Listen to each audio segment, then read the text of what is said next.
Digamos que isso alcança uma culminação em Kant, né, com a ideia do eu transcendental. Quer dizer, o eu transcendental é aquele posto de observação privilegiado, desde o qual você compreende não só o mundo da experiência, o mundo que lhe chegou através dos fatos, mas você compreende a própria compreensão que você tem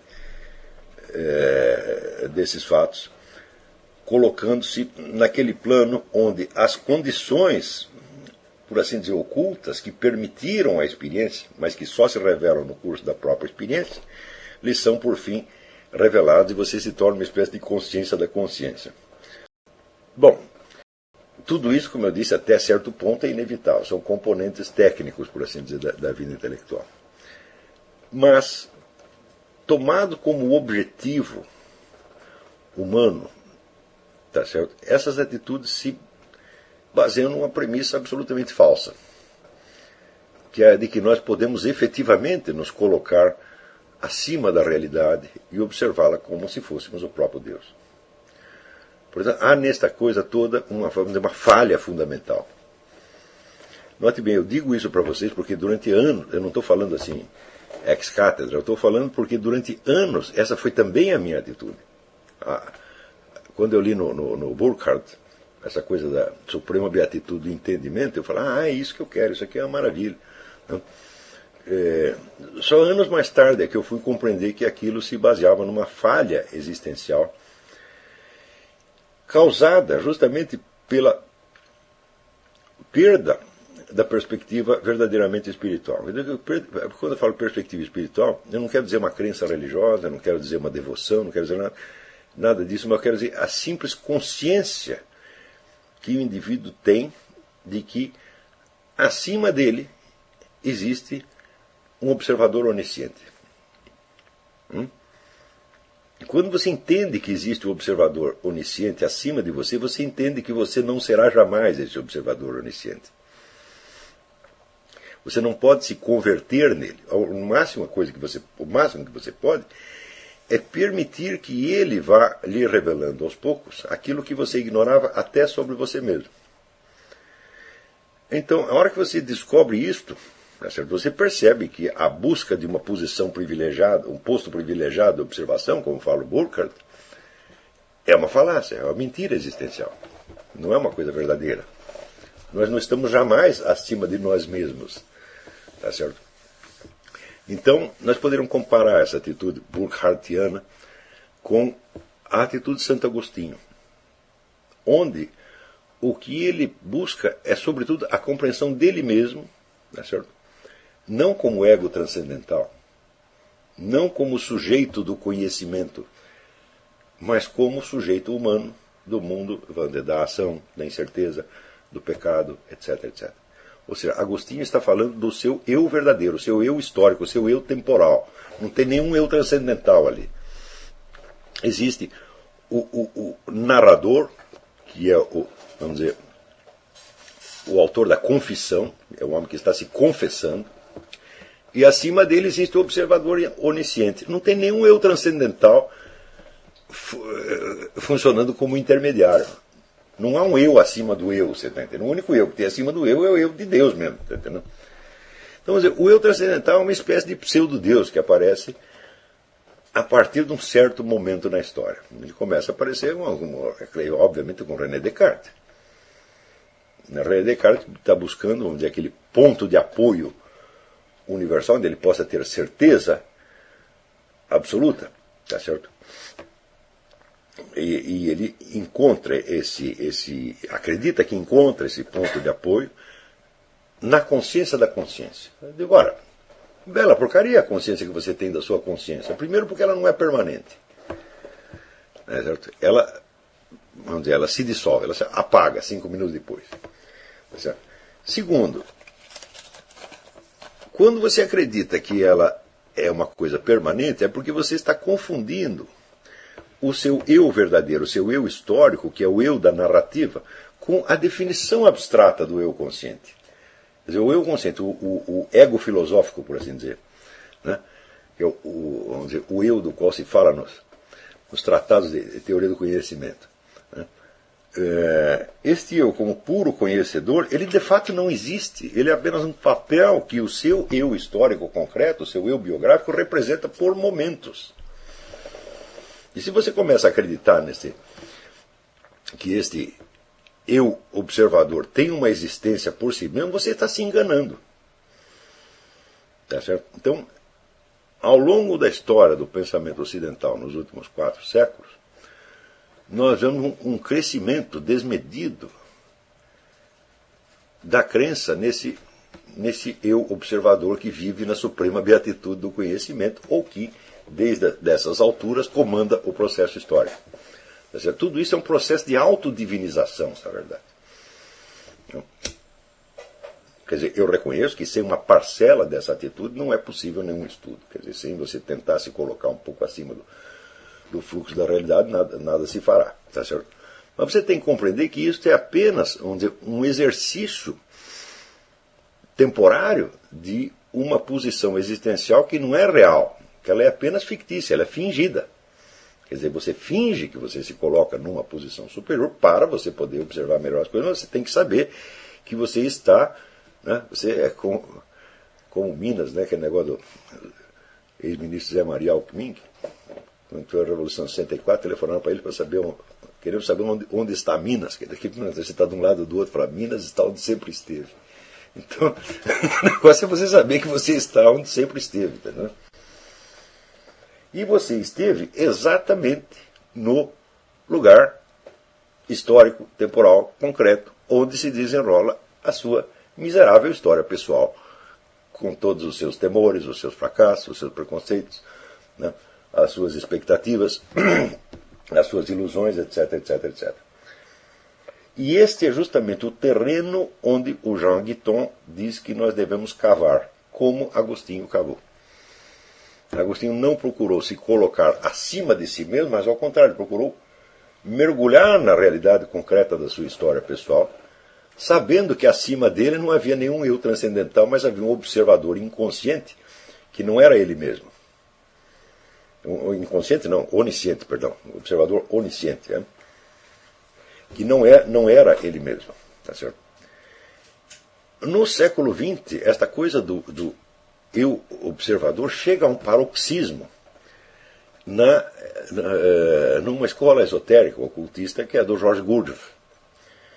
Gurdjieff ensinava que você devia desenvolver, ao lado do seu eu cotidiano, tá certo? Que ele considerava ilusório, um eu observador. Esse é um termo da escola Gurdjieffiana, o eu observador. O eu observador, ele não participa dos acontecimentos, ele não toma partido, ele não decide, ele só toma nota do que está acontecendo.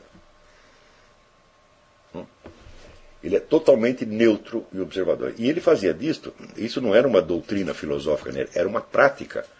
Quer dizer, as pessoas passavam anos se desidentificando de si mesmas e se colocando no ponto de vista de um eu observador. Tá certo? Ora, de tanto elas se identificarem com o eu observador, o eu cotidiano delas acabava se tornando irrelevante. E, vamos dizer, e toda a autoridade era transferida para um ego que nada decidia, que apenas observava. Tá certo? Então, qual é o resultado espiritual obtido com isso? A força de não tomar partido. Se o seu eu superior não toma partido e não decide nada, então é tudo absolutamente indiferente. Então, em poucos meses de prática, você se tornava um sujeito totalmente amoral e cínico. É isso que conseguia esta escola. Né? Este é o grande resultado espiritual obtido. Tá certo? Ao ponto que, se você tivesse que, digamos que, matar a sua mãezinha, tá certo? O seu eu observador observaria aquilo com a maior neutralidade. Tá certo? Então, esse pretenso exercício espiritual, que supostamente iria elevar as pessoas, na verdade as estupidificava completamente. Né? Ao mesmo tempo que estupidificava, lhes dá uma sensação de poder extraordinária, porque eles tinham se retirado para a esfera superior da suprema beatitude do conhecimento. E os acontecimentos humanos agora para eles eram tão neutros quanto, vamos dizer, a vida de um formigueiro, tá certo? Ou uma comunidade de baratas. Você começava a olhar não só ao seu eu concreto, mas os demais eus concretos, como se fossem pequenas criaturinhas que se agitavam num mundinho insignificante enquanto você pairava nas alturas da pura observação. Eu não posso negar que, sob este aspecto, Gurdjieff era um legítimo herdeiro de Kant e Descartes. Quer dizer, embora ele fosse um camarada que vinha do Oriente, ele estava, né, levando às suas últimas consequências uma tradição filosófica ocidental. Muito bem, quando você se coloca do ponto de vista deste eu superior, eu transcendental, eu observador, ou qualquer porcaria dessa, o objetivo do seu conhecimento, dos seus estudos, da sua vida intelectual, é chegar a um conhecimento da objetividade do mundo, tal como vista, por assim dizer, de fora e de cima. Tá certo? Só que acontece que este mundo, tal como você o vê, ele, por definição, não existe. Por quê? Porque você, na realidade, você jamais esteve na posição deste observador. Este é apenas um papel que você está desempenhando. E uma das coisas curiosas do Gurdjieffismo era precisamente que ele dizia aos discípulos: vocês têm uma infinidade de eus. Nenhum deles vale nada. Tudo isso aí é ilusão. Tá certo? Eu digo, bom, isso pode até acontecer. Tá certo? Porém, o eu observador é certamente mais fictício do que todos eles. Porque ele é criado premeditadamente. Tá certo? Ele é um papel que você desempenha e você passa a acreditar nesse papel. Ora, quando você acredita que o seu verdadeiro eu, tá certo, é este personagem fictício que está lá nas alturas observando tudo, tá certo, e que aquele seu eu histórico concreto que decide, que sofre, que teme, etc., é irreal, então aí é que você está no suprassumo da irrealidade, porque você está negando a própria substância da sua história. Você está totalmente alienado. Você está fazendo a anticonfissão. Está entendendo? Ou seja, enquanto Agostinho buscava penetrar o mais profundamente na realidade da sua existência temporal e histórica, e confessar-se autor de seus atos, mesmo mínimos, mesmo atos desconhecidos, mesmo atos puramente interiores, não puros pensamentos que ele tinha, e reunir tudo isso e dizer: eu sou isso, eu fiz isto, eu assumo a responsabilidade disso. Enquanto Agostinho fazia isso, os kantianos e gurdjieffianos estavam negando tudo isso e dizendo: não, eu sou um ser superior, eu estou observando tudo desde cima, e toda esta miséria humana minha é irreal. Está entendendo? Então, isso tudo é uma fuga à condição humana. E nós não podemos negar que isso aí tudo, no fundo, tem uma inspiração gnóstica, evidentemente. Quer dizer, a recusa da realidade, a recusa da condição encarnada, a recusa da condição histórica, temporal, humana, com toda a sua fragilidade e miséria, é uma característica do gnosticismo. O gnóstico é um sujeito que não está aguentando o mundo, então ele finge que ele está acima do mundo. Tá certo? Um pouco na base do senta que o leão é manso. Tá entendendo? Quer dizer, como você... Né, vocês sabem a história, já contei aqui, né, como os seus escrotos estão ali apertados entre duas tábuas, tá certo? Você finge, né, que nada está acontecendo, você não quer que as pessoas levantem para não espremer os seus bagos ainda mais, então você senta que o leão é manso. Então você está se levando à suprema beatitude do conhecimento, tá vendo? Está se mostrando que você é superior a toda aquela correria, miséria, gritaria em torno. Então, tudo isso, eu me encantava com essas coisas quando eu era jovem. Tá? Eu me encantei com Kant, me encantei com Gurdjieff, essa coisa toda. Né? Me encantei com místicas orientais, né? Yoga, etc. E hoje eu percebo o coeficiente de alienação que existe em tudo isso é prodigioso. E, por outro lado, a atração que isto exerce sobre as pessoas pode ser uma das principais fontes de inspiração da vocação intelectual. Quer dizer, o sujeito vai estudar para ele se sobrepor a esta, vamos dizer, a este rio, tá certo, de misérias, tormentos e sofrimentos humanos, tá certo, e se elevar à suprema beatitude do conhecimento. Então, desde logo, vamos dizer, princípio número 1, tá certo, da ética da vida intelectual é: cave onde você está. Isso é uma forma de Jean Guiton, tá certo? E o cavar onde você... Quem nos deu a lição de cavar onde você está é exatamente Agostinho.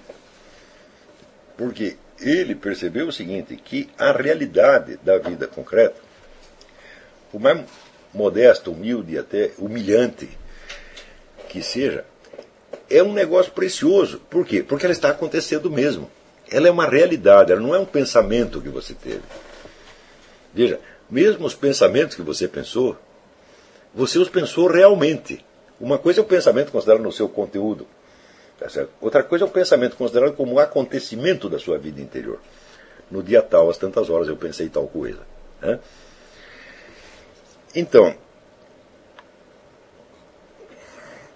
essa coisa do Agostinho de assumir a realidade concreta da sua vida pessoal, biográfica, temporal, tá certo? Isso aqui é um tesouro para a vida intelectual. Por quê? Porque esta vida histórica biográfica, ela efetivamente aconteceu, ela não foi inventada. Então ela te dá uma base de realidade. Estão compreendendo? Você tem um material que, por assim dizer, não veio de você, que veio da realidade. Então você ali, você está, como diz, você está pisando a terra firme. E isto vai ser, mais tarde, vamos dizer, o critério para a aferição de todos os conhecimentos. O que quer que você pense, ou creia, ou imagine, mas que não tenha raiz nessa individualidade concreta, histórica, temporal, é falso. É falso porque não é seu. É um teatro mental que você está vivendo. Claro, nós temos... O teatro mental é um dos grandes recursos do conhecimento humano. Tá certo? Eu mesmo recomendei que, ao ler vários autores, você se os incorporasse, por assim dizer, como papéis que você está representando. Um pouco de acordo com a técnica do Stanislavski, Konstantin Stanislavski, de você se identificar profundamente com o personagem, buscando os pontos de convergência entre o sentimento seu e o sentimento dele. Quer dizer, onde e quando você sentiu igual aquele personagem, ou se não sentiu exatamente igual, buscar um análogo. Né? Então, eu mesmo recomendei isso, então eu sei que o teatro mental é um instrumento indispensável do aprendizado.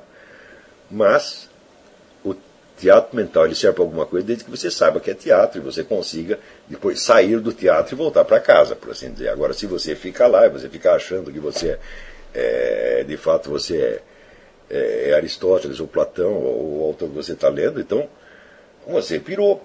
Você pirou que nem aquela história do Pirandello, o sujeito que achava que era o rei Henrique IV e obrigava todo mundo a se comportar como se fosse a corte de Henrique IV. E os caras até acabavam acreditando, quer dizer, enganou assim mesmo. Essa é uma das grandes parábolas do mundo moderno. Quer dizer, o sujeito acreditou no seu teatro mental com tal intensidade que ele fez os outros acreditarem. Se você perguntar o que é um movimento ideológico de massas, é exatamente isso. Tá certo? É uma pessoa maligna, doente, tá certo? Incapaz de suportar a realidade da sua própria miséria, então que escapa para um mundo idealizado, teatral, e desempenha aquele papel com tal verossimilhança, com tal intensidade, né, com tal devoção, que ele faz os outros começarem a representar aquilo mesmo, fugindo, portanto, da realidade das suas vidas. Por exemplo, quando você vê, né, a gente, nos movimentos comunistas, a gente vê aquela multidão de caras de classe média alta e de classe alta, né, tentando sentir proletariamente, né, falando de proletariado. Olha, não tinha nenhum proletário lá, jamais. O próprio Karl Marx, vamos dizer, pelo menos até o momento em que ele escreveu o Manifesto Comunista, ele nunca tinha visto um proletário. Engels tinha por quê? Mas Engels via proletários da posição do burguês. Ele era um industrial, ele tinha empregados. Karl Marx não tinha nem isso, quer dizer, ele não tinha visto proletário nem mesmo do ponto de vista burguês, ele não conhecia nenhum proletário, tudo inventado. Então, você está convidando as pessoas a participar do seu teatro mental. Esse teatro mental pode trazer para elas uma consolação, um sentido de segurança, um sentimento, uma ilusão de sentido da vida. Pode trazer um monte de coisa. Mas e tudo isso é como uma droga, é pior do que uma droga. Se você cheirar coca não é tão grave quanto isso. Isso aí é de fato uma espécie de arrebatamento. Você é arrebatado para o sétimo céu, né, da beatitude do entendimento, e você vira uma espécie de Deus. Só que tudo isso é fake, tudo isso é falso. E é infinitamente ridículo, e isto é a fonte da pseudo-vida intelectual que hoje nós temos. Toda pessoa que entra numa universidade, a primeira coisa que ela recebe é um convite para ela ser arrebatada para este mundo superior. Então, não é de estranhar, vamos dizer, que a própria linguagem dessas pessoas adquira, logo no começo, por uma espécie de impregnação, por uma espécie de osmose verbal, aquele estilo pedante, meio rococó, você está entendendo? Com que falam, por exemplo, os professores da USP, todos falam assim, todos falam igual. Não é isso? Por que eles têm que falar assim? Porque essa linguagem é necessária para manter a ilusão do eu transcendental. Quer dizer, nós nos arrebatamos todos para um outro plano. Nós somos agora, por assim dizer, nós somos a classe revolucionária, nós somos o novo príncipe de Maquiavel, nós somos, em suma, nós somos um imbecil coletivo, né? Tá certo? E nós nos achamos lindos uns aos outros. Não? E desde essas alturas nós podemos, por exemplo, passar a vida como, por exemplo, o Roberto Mangabeira Unger. Você vai ver que você lê os livros do Mangabeira Unger, até os primeiros eram bem escritos, depois os outros não gostam, não.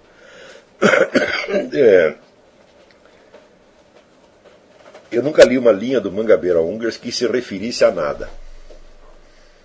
Ele só fala do dever ser, daquilo que ele acha que o mundo tem de ser. O mundo como é nunca interessou a ele. Então o Mangabeira Unger já é um caso extremo, um caso patológico de arrebatamento, tá, para o sétimo céu, tá certo, dos beatos do entendimento, né?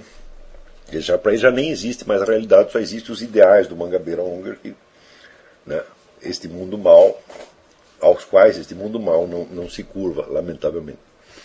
Tá certo? Então, eu compreendo o atrativo que isso exerce sobre as pessoas. Tá certo? Mas, ao mesmo tempo, eu sei que daí não vai sair nada que preste.